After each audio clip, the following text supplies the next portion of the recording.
Hello बच्चों, आज मैं लाया हूं आपके लिए मैथ्स का वो ट्रिक जिसमें मात्र आप 1 मिनट में कोई भी क्वाड्रेटिक को बाइनोमियल फैक्टर में चेंज, कोई भी क्वाड्रेटिक पॉलिनोमियल को बाइनोमियल फैक्टर में चेंज कर सकते हैं, वो भी मात्र 1 मिनट में। ठीक है, तो देखिए, जैसे कि मान लो हमारे सामने 2x² + 5x - 3 ये है आपका क्वाड्रेटिक, और इसका आंसर आप मात्र 1 मिनट में डायरेक्टली लिख लेंगे। तो वीडियो को अंत तक देखे रहिए, है ना, जिसमें आपको इस क्वाड्रेटिक का हम सॉल्यूशन बताएंगे, और इस वीडियो में लास्ट तक बने रहिए।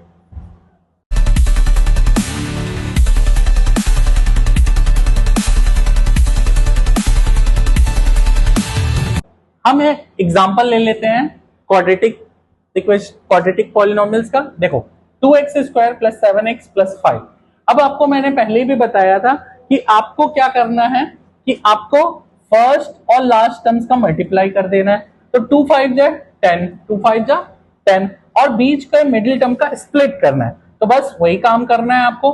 2x², अब यहां पर आपने क्या किया, 5 2 जा 10, ठीक है, और 5 और 2 को ऐड करेंगे तो भी कितना आएगा, 7। बस आपको क्या करना है, यही मिडिल टर्म्स को उसी तरह से स्प्लिट करना है, 2x + 5x + 5। अब बस इतना मिडिल टर्म को स्प्लिट करने के बाद आप इस चीज को ध्यान रखेंगे कि अब आपको करना क्या है, वही चीज पे ध्यान रखना। ये देखो, आपका ये फर्स्ट और ये सेकंड, ये जो फर्स्ट और सेकंड टर्म्स है, इसका रेशियो क्या आ रहा है, 2:2। इसके कोफिशिएंट, आपके इसके कोफिशिएंट का रेशियो लेना है। ठीक है, क्या आया, 2:2 यानी 1:1। मतलब 1:1 आया, यानी आपका फर्स्ट फैक्टर x + 1 निकल गया। ये आपका फर्स्ट फैक्टर x + 1 निकल गया। ठीक है, अब ध्यान रखेंगे कि ये x + 1 आपका ये फर्स्ट फैक्टर है। अब दूसरा फैक्टर निकालने के लिए क्या करना है, आपको ध्यान रखना है कि आपको क्या करना है, ये फर्स्ट और ये लास्ट टर्म्स, इसको थोड़ा सा आप ध्यान रखेंगे कि ये फर्स्ट और ये लास्ट टर्म्स को आपको लिख ले।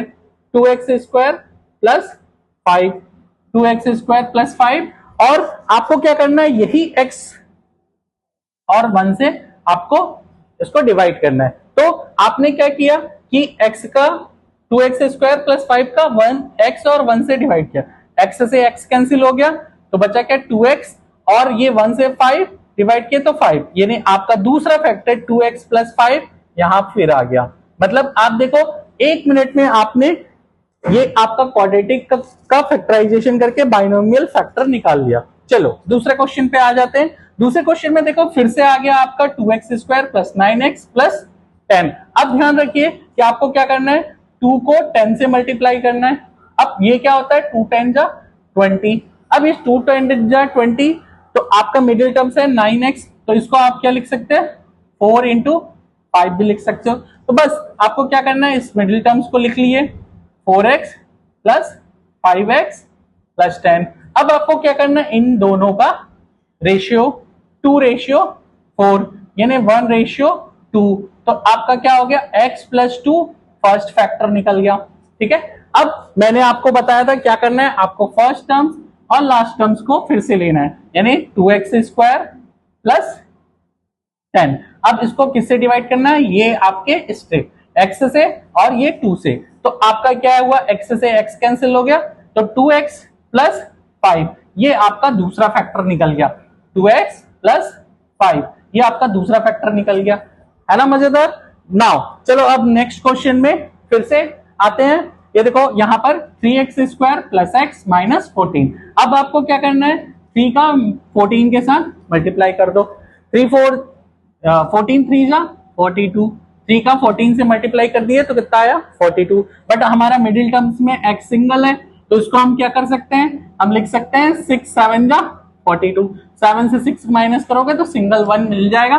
बस आपको लिखना क्या है, 3x² - 6x + 7x - 14। यहां पर ध्यान रखो 7 बड़ा है इसलिए उसका साइन लगा, बस इसके थोड़ा सा ध्यान रखना। ठीक है, अब इनको क्या करना है, इनके हम कोफिशिएंट का हम रेशियो निकालेंगे। तो 3:-6, मतलब ऑब्वियसली ये 1:-2, यानी आपका फैक्टर क्या हो जाएगा, x - 2। ये आपका फर्स्ट फैक्टर निकल गया।